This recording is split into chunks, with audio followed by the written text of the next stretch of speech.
Assalamu alaikum jama'a masu kallon mu a daidai wanga lokaci. Wannan shine shirin safiyan baina TV wanda ake masa takin tsarin safiya. Ina fata an kwana lafiya kuma an waye gari lafiya. Barkamu kuma da warhaka. Yau da kwana 4 ga watan Agusta shekara 2023 kuma yau a kasar Ghana ya zama ranar hutu. Wani zai tambaya me wannan ranar hutu? Wannan ranar hutu dai rana ne wanda yake ake masa ɗakin Founders Day. Founders Day dai kusan kaman waɗanda suka yi tsayin daki, suka yi fada, suka kwace mana 'yancinmu a hannun mulkin mallakan turawa. Ghana ta zamo Ghana wani shekaru da suka gabata.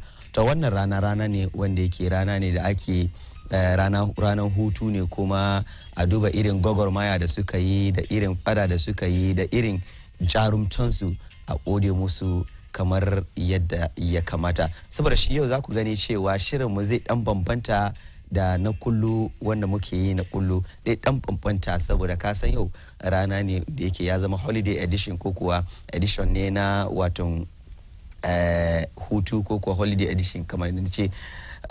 Ba zan cima ba, akwai wasu shirye-shirye da yake za mu kawo yau saboda wannan holiday din. So shi kada ku je ko'ina, za mu dan je hutu, idan mun dawo sai mu ci gaba da sauran harkokin. Ni ne naku Amir Mukhtar.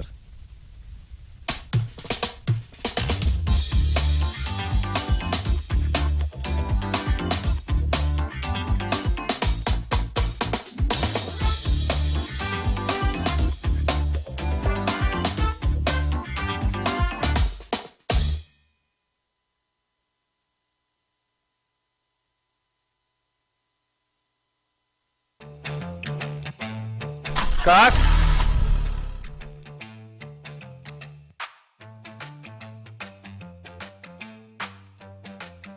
Sometimes you just want something refreshing and tasty to cool you down as you go through the day. We're going to. Bilkis Sobolo is carefully manufactured from a blend of carefully selected natural herbs and other spices to give you that perfect taste. This Sobolo tastes just like Bilkis Sobolo. But the one that I took was In a bottle. Bilkis Sobolo comes in 2 types. A refreshing Sobolo drink already made to be enjoyed, and a Sobolo mix which you can easily prepare. All you need is to add hot water, leave it for 10 minutes, sieve, and serve with your preferred sweetener. To every 200 grams of the pouch bag, you need 2.5 liters of hot water. And that's value for money. And it's easy to prepare. Daddy. Bilkis Sobolo pay the dough. made in Ghana by Bex One Enterprise. Contact us on 0240 595 702 or 055 1183 701. Bilkis Sobolo. A refreshing taste of goodness. This advert is FDA approved. Shin kana neman gidan jinya da ake amfani da sunnan manzo da kuma hanyar zamani a wajen samar da waraka? Sai ka garzaya Hijama Herbal Clinic. A Hijama Herbal Clinic ana ɗaukar kofi na musamman wajen zokar muggan jini da ke cikin gangan jiki. Wannan dai iyayenmu sun san da shi a dacin a matsayin ƙaho. Sai a yanzu aka zamanantar da shi. Jinyar da Hijama Herbal Clinic suke yi sun haɗa ne da fire therapy, don therapy tausa irin na miƙa ƙasusuwar jiki, tibbin nabawi, prophetic medicine, ruki'a da dai sauransu. Don taimakawa wajen horaswa da kuma koyon hanyar jinya irin na hijama, sun buɗe Hijama Academy Ghana, a inda ake koya mutane yadda ake irin wannan jinya. Hijama Herbal Clinic za a same su ne a La Paz bayan Ecobank kusa da masallacin Fatima Bintu Rasul. A kira su akan waɗannan lambobi. Hijama Herbal Clinic, farfado da sunnan annabi wajen samun waraka.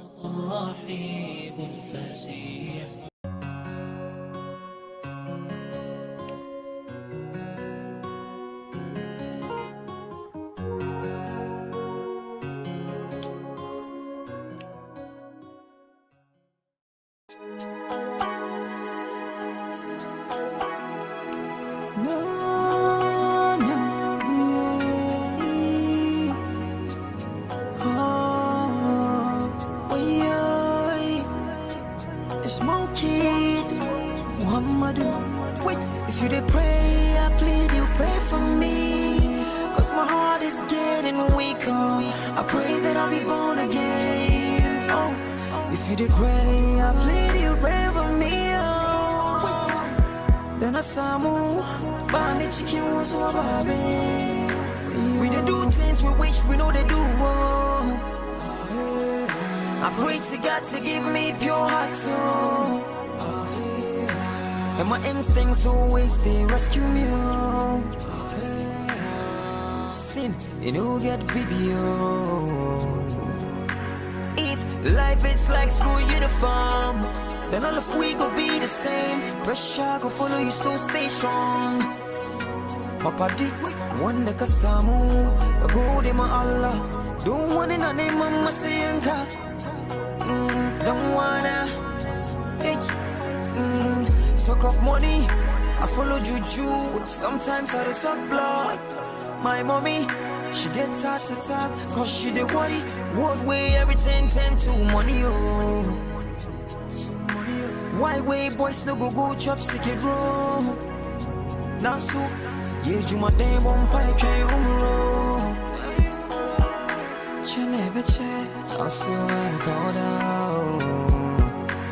If you did pray, I plead you pray for me. Cause my heart is getting weaker. I pray that I'll be born again. If you did pray, I plead you pray for me. Then I saw more. Bani chicken was so baby. Now so na mi emre. Eradie. Woman I miss some bravo. If I could get another one chance, after death I will come back. I go tell people waiting they happen for the grave. My man don't play with prayer. That will be a savior. Inshallah, you live with good behavior.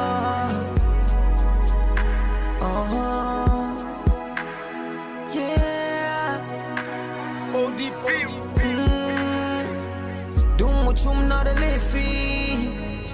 Not a leafy. Don't she go be where she got kabari. Oh, they carry you on me like a zombie.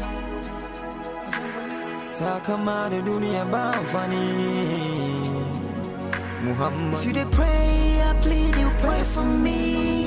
Cause my heart is getting weaker. I pray that I'll be born again. Oh, if you did pray, I plead you pray for me. Oh, then I saw more. Bani chicken was so baby. If you did pray, I plead you pray for me. Cause my heart is getting weaker. I pray that I'll be born again. If you did pray, I plead you pray for me. Then I saw more. Bani chicken was so baby. My man, what's up? Love, Sarki.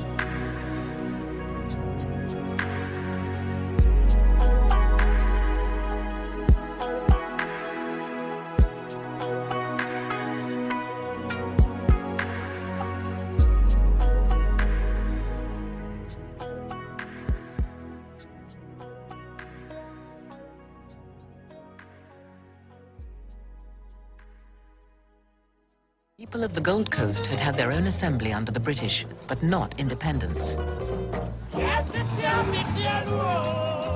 In 1957, they became the first black Africans to get complete freedom. Leaders from East and West came to Accra to see the handover.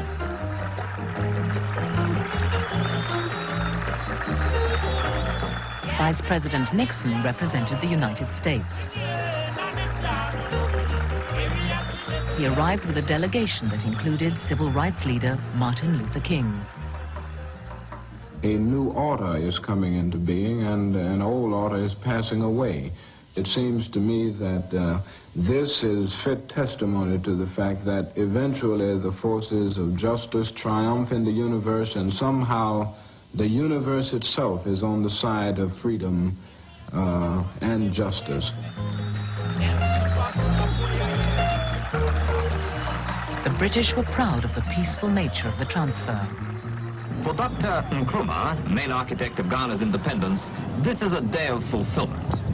The longing to be free, the need to be free, these are part of the rightful heritage of man, a heritage denied to colonial Africa until now. The Gold Coast was renamed Ghana, with a parliamentary system modelled on Westminster.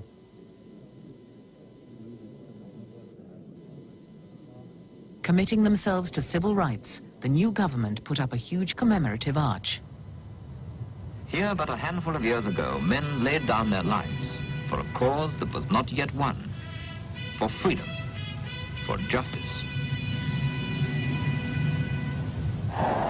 Komla Bedema had been with Nkrumah from the start. Now he shared the glory.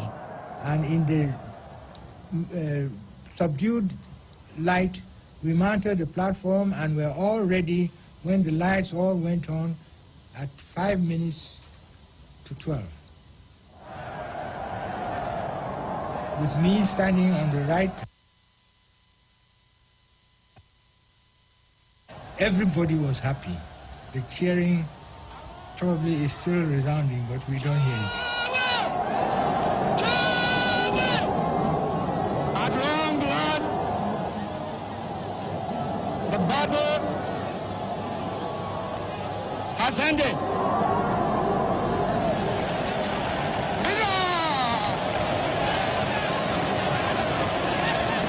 And thus, Ghana, your beloved country, is free forever.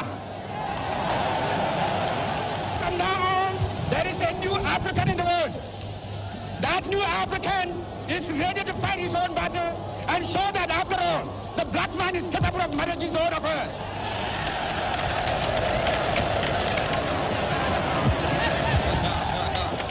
I want you all, those who have hats on,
Welcome to Candid Africa, truthful and unapologetic. there is a new African in the world. That new African is ready to fight his own battle and show that after all, the black man is capable of managing his own affairs. And my last warning to you is that you ought to stand firm behind us so that we can prove to the world that when the African is given a chance, he can show to the world that he's somebody.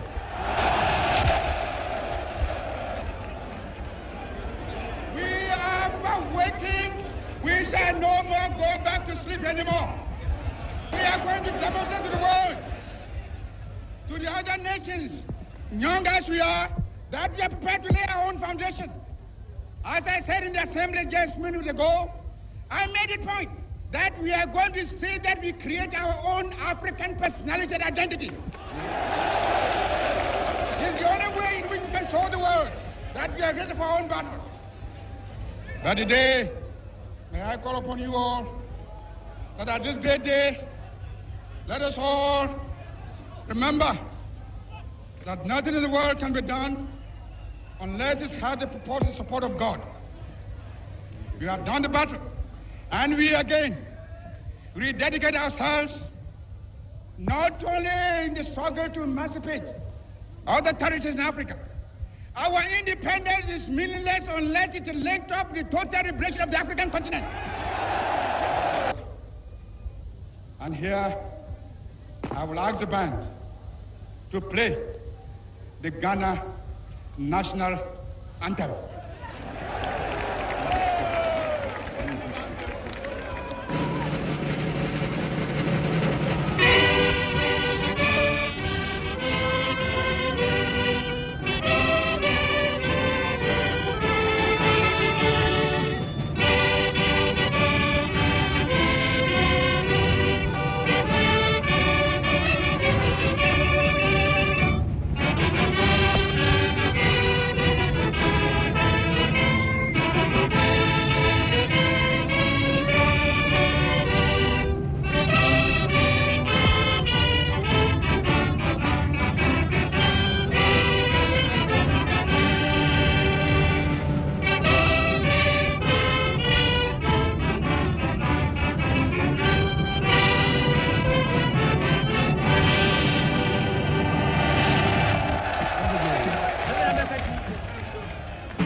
It's been so long since you heard from me. I was not running away from the troubles and the tragedies that they bestowed on me. This is the second time my people are taken to slavery. They were made to work in other people's nation without a pay of a dime or salary. They were taken through the Mediterranean Sea without a day to sit and tell their own story. My celebrated fathers are dead. They exited through exile or died a miserable death in situ. Posthumous trumpet store, virtues of brow, bit of nostalgia, flowing blood of military adventurers, now congealed, settled on my democratic sober.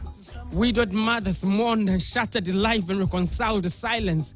Ghana's footnote boast of a depressive, compulsive corpses, a tragedy of mangled bodies at Yendi, Salaga, Boko, Kushegu, Angloka. Emaciated ghost follow in a trail of a procession of blood to Accra. I am an African. I owe my being to the hills and the valleys, the mountains and the glades, the trees, the deserts, the flowers, the seas, and the ever-changing season that define the face of our native land. My body has frozen in our frost and in a latter-day snow. It has thawed in the warmth of the sunshine and melted in the heat of the midday sun. The crack and the ramples of the Tamatandes, lashed by startling lightning, have all been a cause both of trembling and of hope. The fragrances of nature has been to us as pleasant as the wild gloom citizens of the Ved, the dramatic shape of the Drakensbeek, the soil-colored water of the Likwa, Ikeli, Nuchuga, and the sons of the Halhaj have all been panels on set on which we act out the foolish deeds of the theater of the day. At times and in fear, I have wondered whether I should concede equal citizenship of our country to the lion and the leopard, the elephant and the springbok, the hyena, the black mamba, and the pestilential mosquitoes. A human presence among all of these, a feature on the face of our native land thus defined. I know that none dares challenge me when I say I am an African, I am a Ghanaian. I am the child of Ninyaosi. I am he who made it possible to trade in the world's market in diamond and in gold and in the same food that our stomach yen. Indeed, today, it feels so good to say, I am a Ghanaian, I am an African. Dimvialinya sahada mankanye. Dimvialinya sahada mankanye. Andunya neema dimvialinya sahada mankanye. Dimvialinya sahada manye. Dimvialinya sahada manye. Andunya neema dimvialinya sahada manye. A day came and a blood was supposed to toil on the surface of our own land, as many had grown to see this own land of ours to be for ours. And today they spilled their blood, their effort, their energy, their strength, and the many minds that have built right on this soil. As many traveled across the length and breadth of this nation, had come together as humans, as people, to live, to be, to make for others, to have a day like this, to celebrate, like we have today, celebrating the Founders' Day. Thank you.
Happy Founders Day, go happy holiday, which is which? All in both, like, you know, we are celebrating our founders and, you know. That was serious. You said you are the son of who? Ninyausi. I am he who made it possible to trade in the world's markets in diamond and in gold and the same food that our stomach yen. Yeah.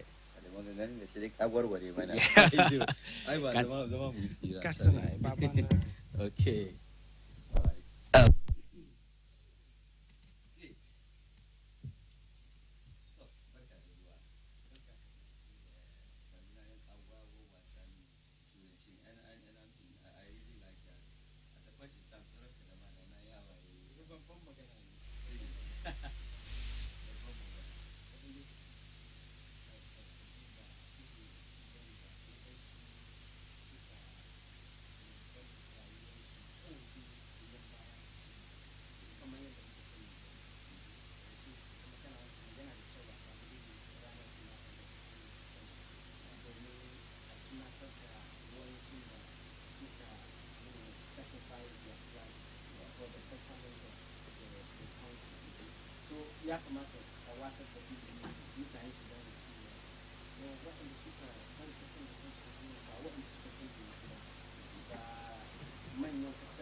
And kamar da kace da azu ina da kyau ya kamata ce mun zama mun shawarwari mun tunatar da juna cewa wayanda yake suke jagoran al'amura yanzu haka ba su ne wayanda yake ko yake sun zo sun kama ne an soma wani wuri su ma suka zo suka kama na san dai kai tafiya dama wani lokaci ina jin ka can nan kai gabas da kuma yamma da makamancin su ne.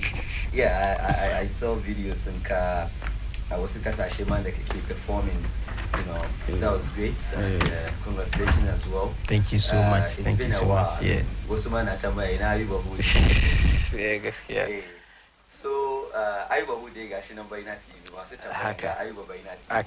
Haka ne. So Yobo Ayuba. Wanda muna ce ma Ayuba anyways. Duka. Yeah. And waɗannan tafiya da kai comparing to kasar Ghana dai sometimes ko da yake abin ko ya karkace ma ko sababin da ke still you be proud to be a Ghanaian. Ya ka nuna mana some of the things in da yake makes you proud as a Ghanaian. Alright, so to say kaman mun zama Ghanaians actually in ka duba weather mu ma da kanshi ma it's one of the greatest thing in da zamu ce kaman mun zama for that, because when you look at environment in the muka find kamu, we are so blessed to the extent that weather mu ya zama wani abin alkhairi ne wanda Allah ya yi mana.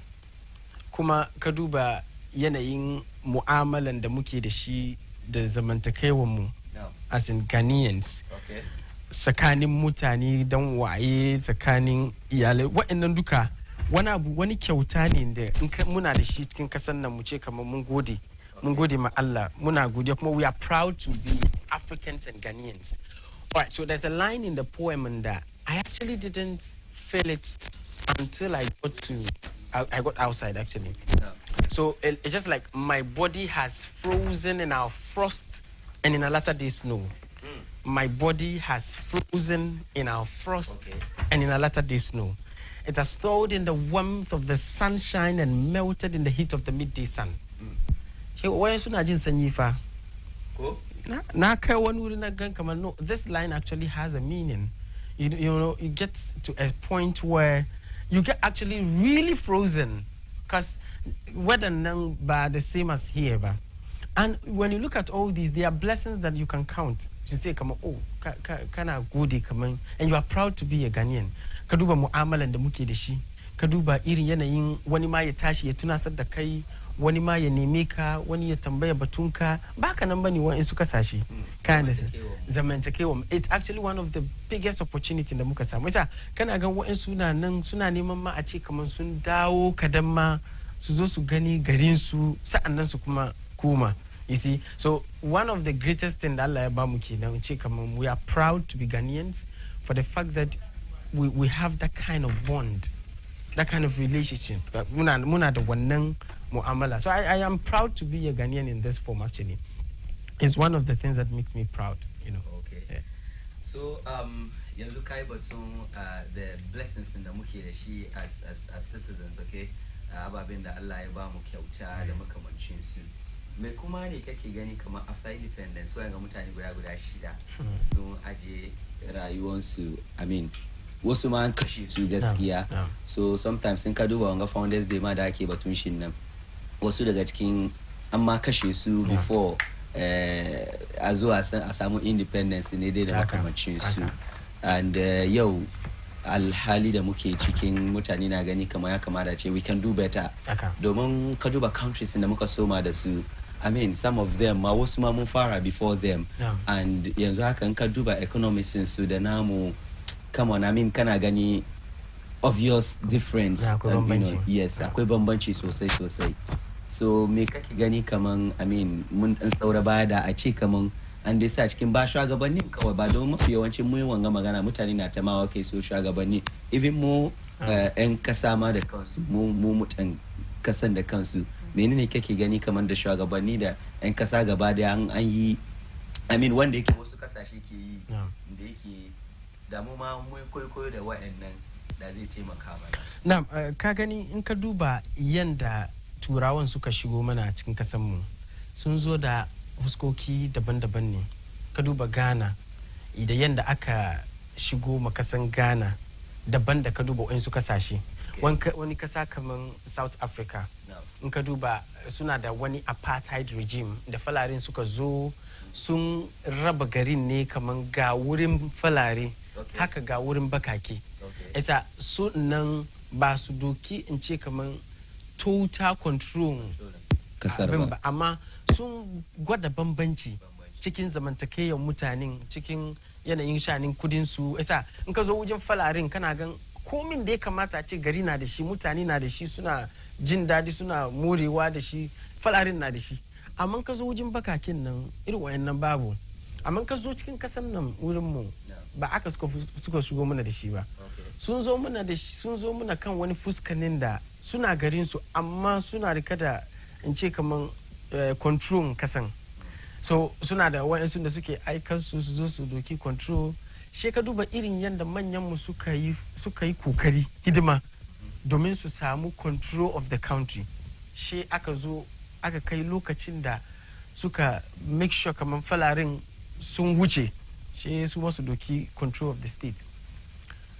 Ba daban bane ka duba cikin kasan Mali, ka duba Burkina Faso yanzu nan da muke magana, kasan kamar akwai ku daga cikin kasan daga Niger, ka duba waɗannan duka suna neman falarin karfin su ko ce nauyin su cikin garin ya rage ko kuwa ya wuce samsam ya so su samu kansu. To manyan mu kuma sun yi kokari irin waɗannan aikin da suka yi at least a samu mu samu kanmu, mu samu mu rule kanmu, mu samu exactly. So sun yi kokarin su, amma akwai kuma kariya kan kamar yadda ka fadi ba dai kawai manyan ba, mu ma muna cikin. Domin ka duba kasashen waje akwai ababai da yawan da ake yin da yan kasan da kansu suka sa kansu suke yi, da manyan kuma suka sa kansu suke yi, da yake kowane yanayin nashi domin a samu ci gaba. A samu nan nan kana hankan wayansu na kokarin yin don garin ya ci gaba, amma wayansu na baya, wayansu exactly. Kuma ka understand kamar wani lokaci kuma rules nan ne bai aiki. Wani ya yi samu wani matsala a kai court za a zama yi magana da yake domin position shi yasa an ci maganan domin shi ya samu advantage. Wato saboda matsayin shi. Saboda matsayin shi. So mai bin baya kuma na gan kamar iri wangan da aka yin ga ni ban da fita kenan isa shi ma ya doki rusin cikin hannun shi ya aikata abin da bai kamata ba. Amma ni abin da ni nake gani ra'ayina ta yanda za mu duba ci gaban mu samu ci gaba cikin wannan kasa shine ya kamata kowa ya yi kan shi abin da za ka yi domin ka samu ci gaba. Domin ya kamata mu sani mun zama musulmai, wa'annan dukan da za mu yi domin mu samu ci gaban kasa ko kuwa domin mu samu alkhairin kasa, wannan ma addini ne. Domin kowane hidima za ka yi an ce mana kamar kowane abu za ka yi ma niyanka na kyau da ka sa cikin za ka samu ladan shi. Isa don ka zama dan gari ko kuwa dan kasa an ce a yi kaza ka yi, an ce a biya tax ka biya, an ce ka rayuwan baka yi ba, an ce a yi wan kayi. Bai da easy, amma gwargwadon kanmu yadda za mu yi abin ya yi tafiya. Kai dai ka manta da wani a ce babba, ka manta da wani a ce shi ne politician ko kuwa a kai gwargwadon naka ya kai shi, domin za mu ga kowa da anyan shi. Isa in mu muka ce aka ce ya biya tax an biya, aka ce an yabi nan kana sai kasa ma ka ce ka sai kasa ka biya a yi ma takarda kai, kowa dai ya bi ta fanyin shi, at least ka try as much as possible domin ya samu a dace cikin kasan nan. Wannan ma alkhairi ne daga kasan, domin ka bi kasan waje kowa na jin ko ya kake you pay your tax ka biya, kowa kake ko ya ka shigo ko ya kake ka biya. So everybody does what is right. So we also have to do what is right. It's not easy, but actually we can. So in a nutshell, it's a gurguje dai kana nufi wannan ayyuka ko kuwa ci gaban kasa is a collective responsibility ne ba aikin wato mutum guda kawai bane. A cewa mafi yawanci in an yi batun ci gaban kasa development da makamancin su, kasan mutane kowa sai ana duban shugabanni. In an yi batun ma cin hanci da rashawa wato bribery and corruption ma shi ana gani kamar manya, amma believe me ba su kawai ke abin da cin hanci da rashawa. Da a ce ma 'yan kasa za su bari wa'annan ababe, gaskiya da shugabannin nan sun yi straight. Ka gani kamar yadda ka faɗi collective responsibility ne for all of us, like everybody. Ya kamata mu duka mu san yanayin yadda ya kamata, like to do the right thing. Ba easy bane, ka gani especially kan kasan da muka samu kanmu. Akwai ababai da yawan da ke cin muna tuwo a kwarya, ababai da yawan da ya kamata manya a sa anya domin youth especially su samu fita, because the country is really tough. Kowa na jin zafi, everybody is actually suffering. Chale mutane sun bar kazawo. Na ce maka babana. Look, ranar sallah na ga kamar Chale an bari wanda ke zuwa ilayya ba su mana. An fita cikin an jakpa kan sana ana bincike. Ana irin aika pictures in iri. Cewu, ka sani. Duwa? Na. Abin da ya kamata, ni na gan kamar malamai garin abin da ya kamata yi shine like kakai dariya da yawa yara kanana na fara musu aure o ya zo kawai matan sun fi mazan fa. So actually that's just by the way, but yes, the thing is that akwai ababai da wanda zai zo ci muna zai zo dame mu gaba. Okay. Why? Ga irin gudun hijira ko abin hijira da hijiran da ake yin nan, it will have a big impact on us come 10-15 years. Like negative impact? Yes. Okay. Because wanda duka zai bari kasan nan ya fita, bari in baka labari. Okay. Ya take mutane kaman 7 to 8 years sannan ya samu takardan shi. Kasan ya lusin shi. Within this time frame nan, yana wani wuri yana buga zafi, you know, to get his takarda and stuff. Okay. Akwai ababai da wanda directly ya affecting shi nan ga, ko directly da ya kamata yi for country na ya benefit from shi, amma country ya lusin shi. Yana wani wuri yana neman takarda. In bai samu ba bai zo ba, garin ya miss. Like, you know, there are a lot of things in da ya kamata. Ya kamata yana nan, ya kamata ya kai wani stage da ya kamata ya yi wani a ci amfani shi. Ya kamata, you know, family bond nan ma da kai shi. Muna bata shi. In ka duba traditionally Ghanaians, muna da wannan family bond da ke rike da mu. Duka ya fara rushewa. The tradition, we are losing societal norms right through this. Yanzu wani na wani wuri iyayen shi na nan ga wani problem ya faru cikin family, he is not actually directly connected. Ba shi a ce kamar shi ma zai ba da gudunmuwan shi. It's far away from home. So muna destroy family system now. One, why? Because of the system of the state. And as we are having the Founders Day now, kamata ne muna duban cikin wa'annan babai duka muna duba ya za yi a gyara kasan domin kowa ke kasan ya mishi dadi kamar yana cikin kasan. Domin ababen da mutane ke enjoy nan ga baka enjoy shi kasan waje. Wow. Kasan wani dai ba kasan ka bane. Haka nan ne kasan wani. So baka samu wannan connection, baka samu wannan jin dadi, baka samu wannan excitement, baka samu wannan freedom. Wallahi jiya na magana da wani aboki na yana ce mini yana tafiyan dare ma, he's not actually safe. Bai safe ba. Wow. Yana tafiyan dare because currently yana Florida.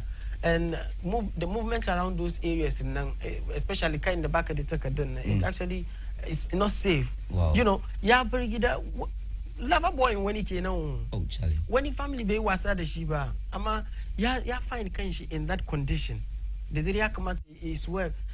Wannan fargaban, you know, ba wannan freedom in the heart. In the heart. You know, to make move. Ama kana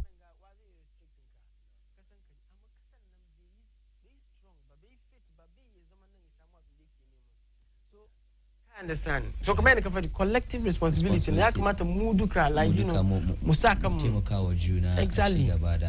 Wallahi, mun need. Right, Habiba, wallahi na gode sosai kuma da muka same ka da safen ga kadan share experiences. Okay.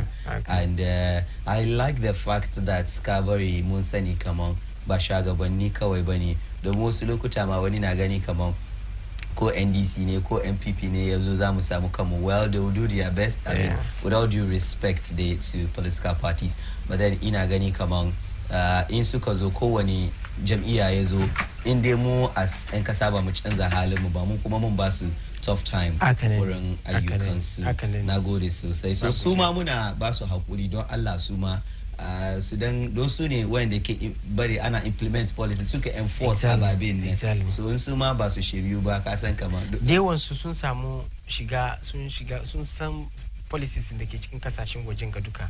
And you know, inda ana kawo su policies nan ga yana da kyau a duba wanda zai favor especially youth nan, especially waɗanda ke cikin aiki, yana koyi aiki, waɗanda ke cikin school, waɗanda ke cikin waɗanda ma ke neman su da kansu samu aiki suna yin waɗannan dukan nan, you know, ya kamata wani policy na nan da zai tanye su, za su iya tashi su da kansu su je su yi karatun su samu ilimin su. Ba kanan ba Europe na sata ilimi yanzu akan ganda muke magana. Ana sata ilimi da kasashen America and stuff. Ana da gan student nan. So student da yawa na wuce. Kana da abokin nai da wannan da shi yanzu haka. Wani suna Saudi Arabia suna medicine, wani suna America suna wani suna UK ana law.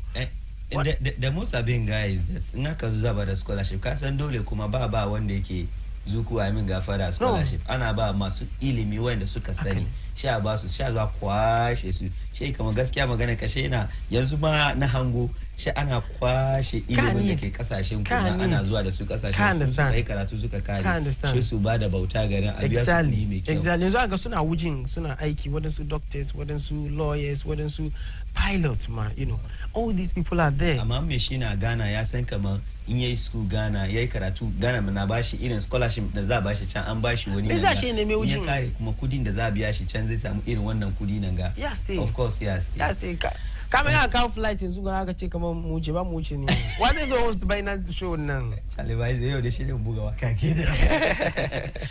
Ayuba Hood, nagode sosai. Chale nagode sosai for having you today. Akwai wani poem da za ka yi, I mean like preferably in Hausa, muka shirya Hausa, no problem. You can do abin nan. Kasan baka ce min poem Hausa ba. Okay, so all right.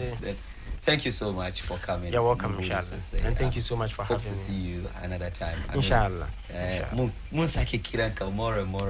Kwarai, inshallah. Na gode sosai kuma da muka kiyaka.